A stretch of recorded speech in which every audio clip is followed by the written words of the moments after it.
Perkembangan Islam di Nusantara. Pertama, penyebaran Islam melalui kaum pedagang. Kedua, penyebaran Islam melalui bandar di Indonesia. Selanjutnya, Islam melalui perkawinan, Islam melalui pondok pesantren, dan Islam melalui tasawuf dan politik. Sejarah Muhammadiyah. Muhammadiyah didirikan di Yogyakarta pada tanggal 8 Zulhijjah 1930 Hijriah atau 18 November 1912 Masehi oleh Kiai Haji Ahmad Dahlan.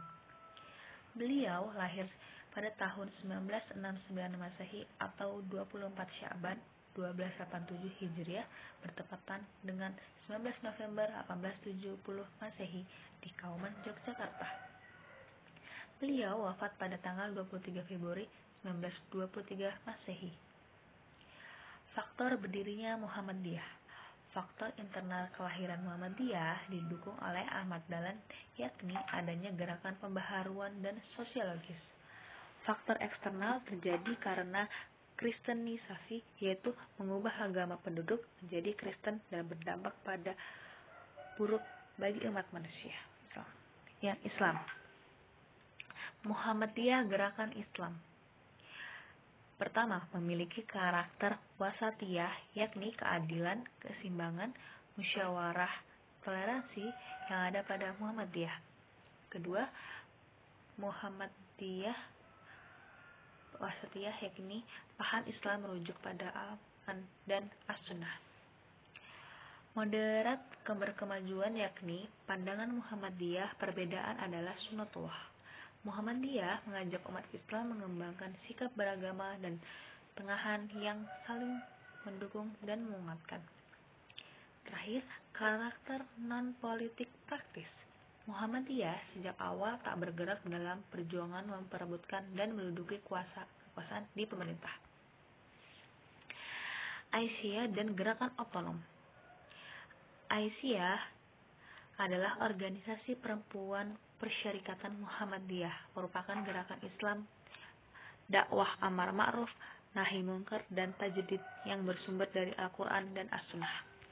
Kedua, amal usaha Aisyah kesehatan, pendidikan, kesejahteraan sosial, ekonomi, dan pemberdayaan masyarakat.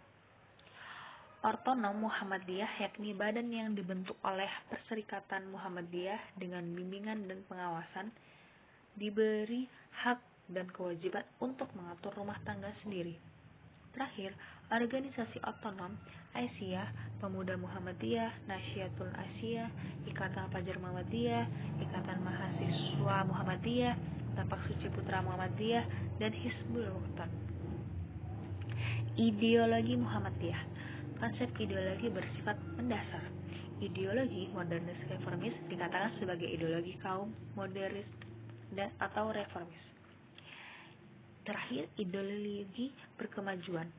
Ideologi Muhammadiyah yang reformis modernis lebih moderat dapat dikatakan sebagai ideologi berkemajuan.